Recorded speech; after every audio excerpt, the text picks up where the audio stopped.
और इससे आज 1 अप्रैल अप्रैल फूल कतई मत समझना, वो सब हमारी संस्कृति वंस्कृति में नहीं है अप्रैल फूल वूल। जैसे फूल बनना है, मूर्ख बनना है, अब उसे तुम क्या ही रोकोगे।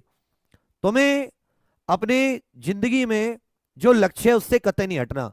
ध्यान दीजिएगा मेरी बात कि जो बाबू, एक खुशखबरी आपके लिए ये है कि जो अपना उत्तर प्रदेश पुलिस भर्ती बोर्ड है, यूपी पीबी, जिसको पीबी कह सकते, उत्तर प्रदेश पुलिस रिक्रूटमेंट एवं प्रमोशन बोर्ड, ये कहना उचित रहेगा।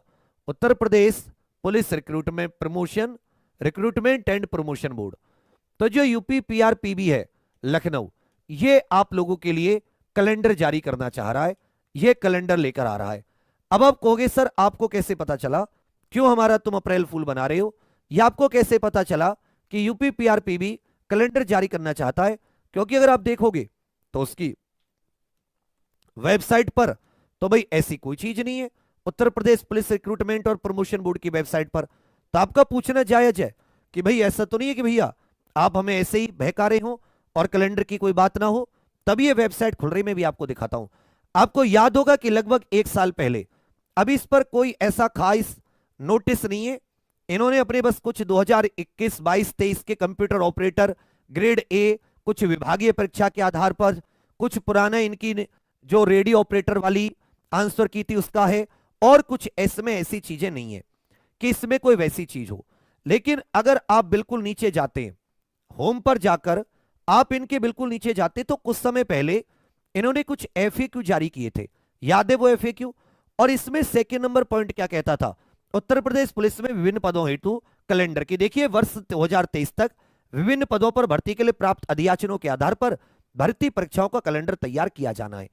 अब कैलेंडर तैयार होता, टेंडर वगैरह सारे निकल गए, सारे जेल वार्डर का टेंडर निकल गया। देखो भाई, यूपी पुलिस कांस्टेबल का टेंडर आ चुका था, इसकी तो फॉर्म भी आ गए, पेपर भी एक बार होके कैंसिल हो गया। यूपी कांस्टेबल जो रेडियो ऑपरेटर का था उसका पूरा हो गया, और जेल वार्डर वगैरह जो वाली भर्ती थी इसके भी टेंडर भर गए, इसके टेंडर भी भर गए, यूपीएसआई के टेंडर भी भर गए। तो ये सब क्यों किए गए थे कंपनी ने, ये क्यों भर्ती बोर्ड ने किया कैलेंडर निकाला? कैलेंडर निकाला क्यों नहीं था स्टार्टिंग में?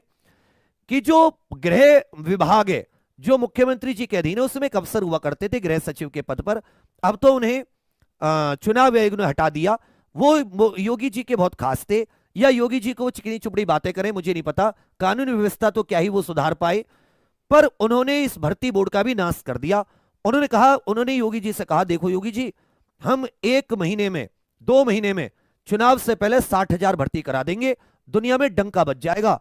जो बिहार के पूर्व उप मुख्यमंत्री कहते हैं हमने इतनी महीने में इतनी भर्ती कराई, हमने कहेंगे हमने तुमसे ज्यादा 1 महीने में करा दी। इस चक्कर में उन्होंने पूरा रायता फैला दिया और अचानक से बिना कैलेंडर के सब कुछ जारी, जबकि कैलेंडर की बात एफएक्यू में की गई थी। अब क्यों हो रहा है ऐसा, अब मुझसे बात समझिए। अब ये जो बोर्ड की अध्यक्ष मैडम हटाई गई, नए अध्यक्ष महोदय आए, और अब यहां पर आपको 3 चीजें ध्यान देनी होंगी। जिस तरीके से इन्होंने ये अपना प्रॉपर, ये ऑफलाइन और ऑनलाइन दोनों तरीके के जितनी भर्ती है, किसी देखो ये जितने भी मांगे जा रहे हैं, इसमें ये कहीं नहीं कहा जा रहा कि भाई वो कि केवल एक परीक्षा को लेकर कि यूपी पुलिस रेडियो ऑपरेटर या यूपी पुलिस कांस्टेबल या किसी एक को, उनका जितने भी ऑफलाइन एग्जाम कराएगी और ऑनलाइन के भी मांगे गए जितने भी, ये परीक्षा केंद्र निर्धारित कर रहे हैं। क्या कर रहे हैं बच्चा? परीक्षा केंद्र निर्धारित कर रहे हैं। परीक्षा केंद्र निर्धारित करके क्या करेंगे, ये उनकी जो खाली स्थान है, खाली मतलब ऐसे समझो जिन डेट्स पर वो फ्री हैं, जिन डेट्स पर वहां पर कोई और एग्जाम या कुछ नहीं है, उन डेट्स सोच लो, या ये महानिश्चित करेंगे, डेट निश्चित नहीं करेंगे। ये क्या निश्चित करेंगे? एक संभावित मंथ निश्चित करेंगे।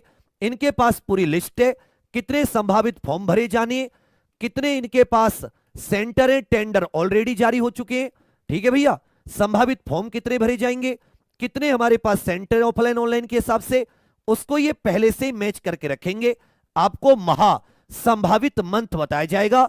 आप किसी भी महीने आने वाले समय में, अभी अगले महीने तक अप्रैल और मई में उत्तर प्रदेश पुलिस भर्ती बोर्ड की ओर से कैलेंडर के लिए तैयार हो जाइए। ऑफलाइन ऑनलाइन जितने भी एग्जाम, कोई एक एग्जाम के लिए परीक्षा केंद्र नहीं मांगे गए, जितने भी एग्जाम भर्ती बोर्ड कराता है उसने ऑनलाइन के लिए भी मांगा ऐसा, और उसने ऑफलाइन के लिए भी सहमति मांगी परीक्षा केंद्रों से। फिर वो परीक्षा केंद्रों को एक बार पूरी लिस्ट बैंक बनाना चाहता, अपने पास टेंडर ऑलरेडी है, फिर संभावित फॉर्म कितने भरे जा सकते हैं उसके आधार पर वो मंथ निश्चित कर लेगा कि किस मंथ में आपके फॉर्म आएंगे, किस मंथ में आपका फॉर्म कब आएंगे और परीक्षा कब होगी। इसको लेकर एक वो एसएससी, यूपीपीसीएस इनकी तरह एक कैलेंडर जारी कर देगा। तो ये अच्छी चीज है। हम सभी ट्विटर के माध्यम से एक बार और भर्ती बोर्ड को टैग करके, माननीय मुख्यमंत्री जी को टैग करके उन्हें कैलेंडर जारी करने के लिए दबाव बना दीजिए। इसी कैलेंडर में आपकी री एग्जाम की संभावित मंथ भी आ जाएगा।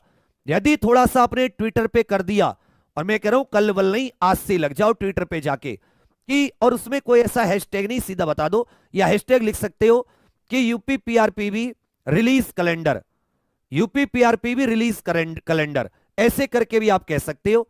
यूपी पीआरपीबी बड़े में, फिर नीचे ये अंडरस्कोर कर देना, रिलीज कैलेंडर। कम से कम जो चीजें हैं वो अपने लिए आप लोग कर लो। ये यहां पर हैशटैग बना दीजिएगा। मुझे KMRVIVK 14 मेरी आईडी है, मुझे भी ऐड कर दीजिएगा, KMRVIVK 14, ठीक है भैया। और मुख्यमंत्री जी को और उत्तर प्रदेश गवर्नमेंट को, यूपी पीआरपीबी को। तो ये बहुत अच्छा है कि अगर कैलेंडर आ जाए। और जो यूपी पुलिस री एग्जाम के फॉर्म में मिस्टेक है जिन बच्चों की, जिनको जहां किसी को सनी लियोनी बना दिया था, उसे दोबारा से सनी देओल, मतलब उसका ओरिजिनल रूप दे दो, उसका जो लिंग परिवर्तन कर दिया था बेचारे का, ये सब गलतियां भी ठीक करवा दें। तो खुश हो तुम लोग, सही जानकारी लेकर आया हूं। ऐसी ही जानकारी के लिए एग्जाम्पल को सब्सक्राइब सब कर लेना।